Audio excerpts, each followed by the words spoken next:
I worked out for 1,000 days as a trans guy, and what I learned completely shifted everything I thought I knew about fitness, masculinity, and what it actually takes to feel at home in your own body. Because here's the thing. Most people think the perfect transformation is finding the picture-perfect program or waiting until you start testosterone to finally build that body you want. But after documenting my entire journey from day 1 to day 1,000, I realized the real transformation had nothing to do with when I started hormones or the type of program I was following. And it had everything to do with showing up consistently for myself. And yes, even on those days when I felt like I was fucking drowning in dysphoria and questioning if this was even gonna work. Buckle up, bitches, because today I am breaking down the complete journey. That's including the brutal early days that almost made me quit, the turning point that changed everything for me, and 6 lessons that didn't just rebuild my body, but rebuilt my entire identity. By the way, hey, my name's Grayson. I'm a trans guy and a certified personal trainer through ISSA and NCCPT, and I have helped over 1,000 LGBTQ+ individuals through my program Masculinity Made build bodies and minds they feel comfortable and confident in using fitness and mindset coaching. And this YouTube channel is made for videos just like that, so subscribe if you haven't already. You guys know I don't bullshit. I tell my story very openly, maybe even more openly than I should be, so I want to start with the bare bones truth of it all, the nitty-gritty of it all, even when it wasn't pretty. The beginning of this journey was absolutely terrible for me. There is literally no other way to describe it. Like, sit in the parking lot trying to convince yourself to go into the gym for over an hour. Terrible. So with that, let me take you back to the first 100 days. Because back then I was dealing with some things that I didn't even have words for at the time. The first 100 days, when I reminisce on these, so many feelings come up. I'm so proud of my younger self for getting through these first 100 days, and I'll be completely honest, 99% of people do not get through them. So I'll give little Grayson a pat on the back for that, but let's tell the story. I felt so uncomfortable in my body and had absolutely no idea why at the time. I knew there was something different about me. I didn't know if it was sexuality, gender, and didn't even really know what the two of those things meant at the time. These emotions were so confusing and so overwhelming, so the first thing I wanted was an outlet for those. So much was going on up here, I needed to let off some steam. That, my friends, is when the gym fell into my lap. Now, I'm an advocate for the gym being a form of gender-affirming care. This was when that foundation was built. The first few days of my fitness journey were awful. I remember walking into the gym, my legs literally started shaking, my palms were sweating, there was a pit in my stomach, and I literally walked on the treadmill for 10 minutes,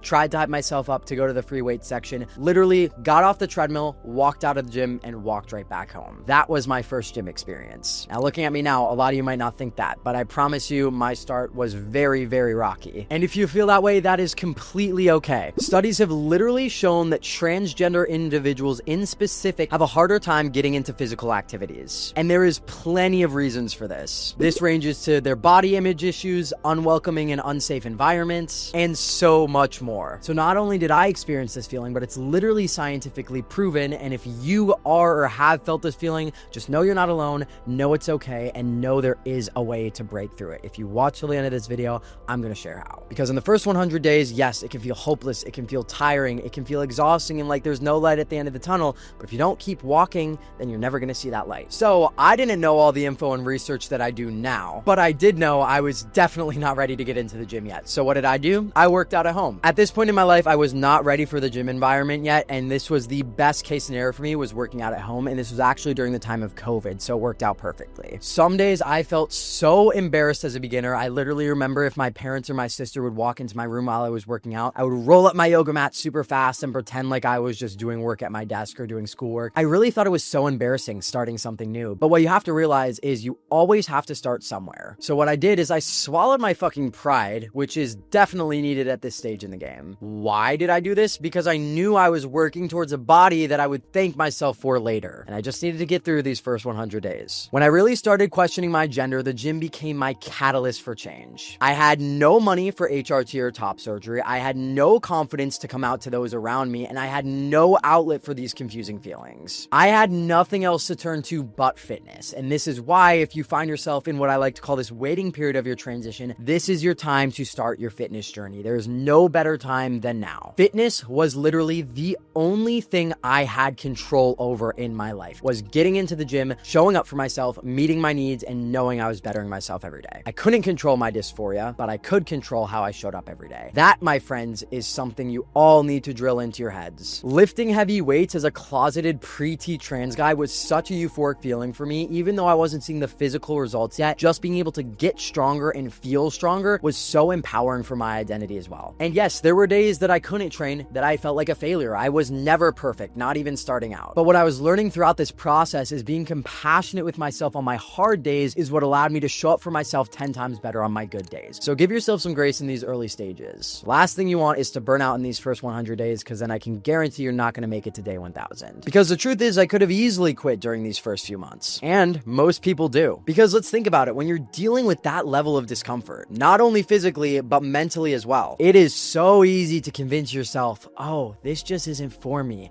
How many of you have told yourself that fitness just isn't for you? Because I know I have. So I'm not just calling you out. I know this because I've been this. And if you guys are on this page, you know I like a little tough love strategy going on here. Sometimes you just need to hear it. The biggest question I get asked is, when do you start seeing real change? I'm not going to talk about when I started seeing real change, but when I started feeling it. And that was month 3. And this shift didn't happen because I suddenly got stronger or looked better when I looked in the mirror. It happened because I finally started feeling something I'd never felt in my life. And that something was control. I love reminiscing on days 100 to days 500 because this is peak lifting. This is when you're new to it, have your bearings, but something starts to click. Habit formation, identity alignment, all that good stuff. So many lessons were learned during this phase, but one most important one was consistency, and that fitness is not linear. Let's talk about it. Around months 3 to 6, this is when the gym started feeling more like a safe space, less like a burden and a chore, and more like my safe haven and my sanctuary. It became a normal part of my routine, not something I had to force myself on. So if you're in the trenches right now dragging yourself to the gym, just know there's going to be a point where you have to drag yourself out of the gym. That's when you know you're in a good spot. That mental shift was huge for me. Actually enjoying going to the gym and not having to drag myself to go made it so much easier to show up for myself day in and day out. This is when I realized consistency is actually the only thing that gets results. Without it, you literally have nothing. Little did I know consistency was actually the healthy answer for me though. Studies show that building consistency actually leads to improved resilience, which in turn makes it even easier to stay consistent. And that's when you get caught in a good cycle, not a bad cycle. The first bad cycle is when you start for 2 weeks, you go all in, you have that all or nothing mindset, you're going full foot on the gas, 0 to 100, then you burn out, you stop, you stall, you go, and it's just a cycle of on and off, on and off.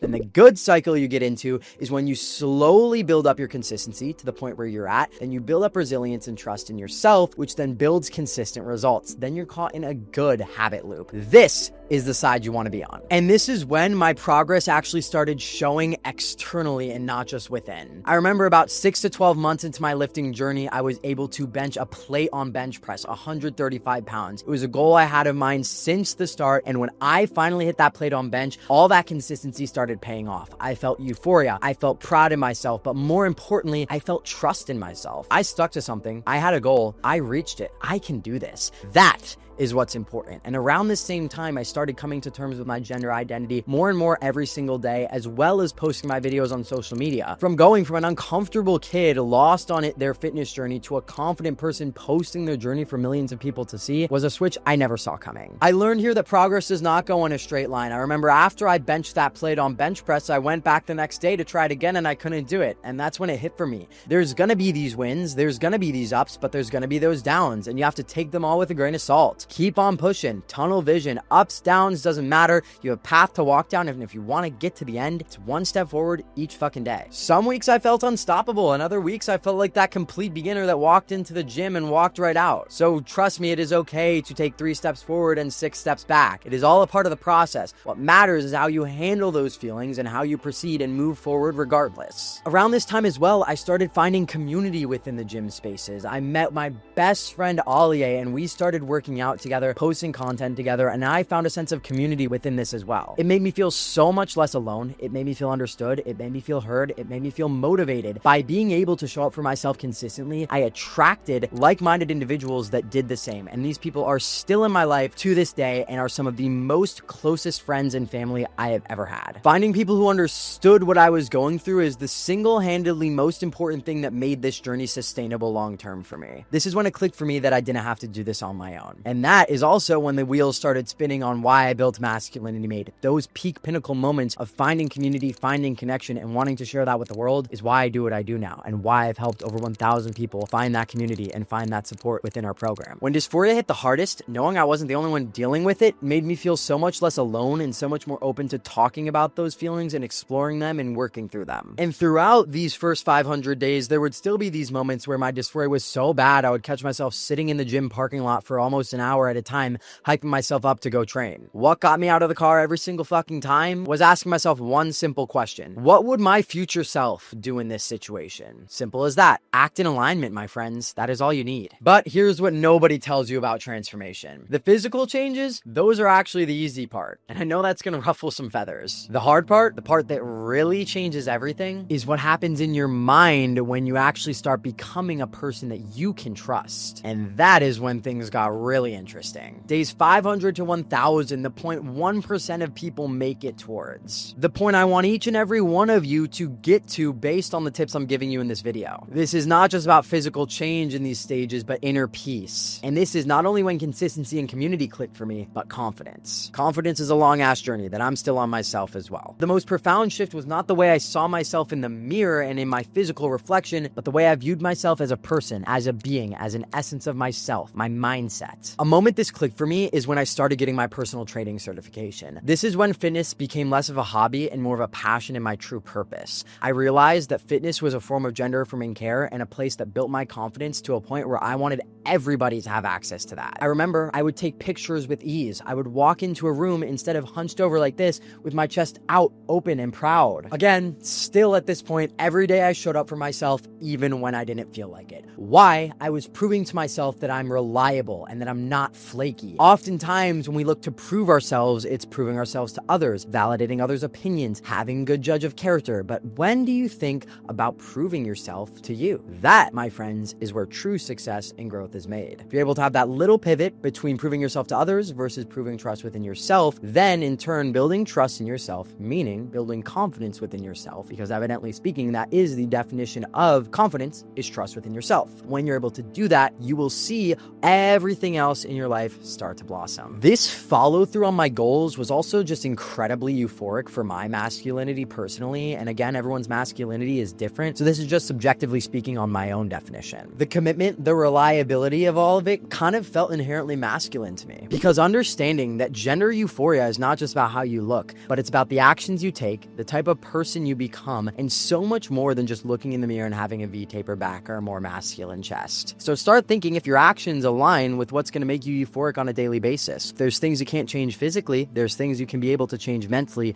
to allow you to still experience euphoria on a daily basis. Studies show that trans individuals who experience gender euphoria on a regular basis are proven to have much less depression and higher resilience. And I, my friends, was living proof of that. I started looking in the mirror at this point in the 1,000 days and not only seeing a body I connected to with physically, but also seeing a person and a being that I trusted, that I thought was capable, and I thought could tackle anything, that was honestly limitless. If you guys don't know, I have a tattoo on my neck here, and it's the word limitless scrambled about. So you can't really tell what it says, but that's the meaning behind that one. Confidence is not something you wait to feel. You can experience this on day 1 or you can experience this on day 1,000. The choice is yours. Confidence is something you build through action, and those actions need to reflect trust in yourself. And by this point, I literally and figuratively built it rep by rep. Mentally, I stopped second guessing everything. The confidence I built from training carried into every other aspect of my life. I started walking into rooms differently, speaking up for myself and my personal boundaries more, and taking up space, like in the gym, without fucking apologizing for it. The gym taught me I was capable of doing hard things. And if I could do this, I could do anything. And that's what led me to building Masculinity Made and brick by brick and building a social media platform that has inspired millions of people. And that is why I say fitness changed my life, because it changed so much more than how I looked. The goal with fitness was never to become perfect. It was to feel whole and to build a body that felt authentic authentically mine and a presence that I could trust. It's not about hitting some arbitrary aesthetic standard or looking inherently masculine. It's about becoming whole, becoming integrated, and becoming you. But looking back on everything, it really is those 6 lessons that stood out more than anything else. Being able to control certain aspects of my transformation, showing up compassionately for myself, having consistency despite the bad feelings, the dysphoria, the ups, the downs, the highs, and the lows. Understanding that fitness is not linear and attempting to make it linear is the pathway to burnout and dissatisfaction. Finding a community I actually felt like I belonged in, and lastly, gaining confidence within myself. All of this I learned after 1,000 days of hard work and trial and error. But I don't want you to have to deal with the same thing. If you want to have the support, accountability, and community right from the get-go, that's literally why I created Masculinity Made, so you don't have to take this 1,000-day journey of ups and downs, if, ands, and buts, questioning, concerning, stop, go, stall, gas, all that stuff. It's a straight line shot. Yes, there will be ups and downs, but expediting that process for you and giving you the support you need right off the bat has worked wonders for over 1,000 people. It's everything I wish existed when I was sitting in that parking lot on day 1 with my palms sweaty, legs shaking, attempting to muster up the courage to go into the gym for the first time. A community of people who get it, accountability and structure that will guide you. What we do is make it easier for you to stay consistent to your goals than it would be for you to throw in the towel. And that, my friends, is why community is everything. Yes, you get the meal plans, the workout splits, all completely customized and structured to your unique goals and needs, but it's so much more than that. These are people who understand what it's like to look in the mirror and feel disconnected. People who know the weight of dysphoria and the power of showing up anyways. We have over 15 LGBTQ+ staff members helping us behind the scenes make this program the best it can absolutely be. You do not have to spend 1,000 days trying to figure it out on your own like I had to. But if that is your path, know it's fucking possible. Know either path you try to go on, I hope and pray that you succeed, and I know you will with the tools and tricks in this video. If you're ready to start building a body that feels like yours, check out the link in my description. It is the top first link, and you go ahead and click that and it'll give you all the info you need to get started with us. And if you want to see how to start training right now, whether you're pre-T, on T, or anywhere in between, click the video on the screen. I'll walk you through exactly where to begin. Thank you all so much for watching. I love you more than anything. Comment if you related or resonated to any part of my journey. Subscribe if you're new, and I'll catch you all in the next one. Peace.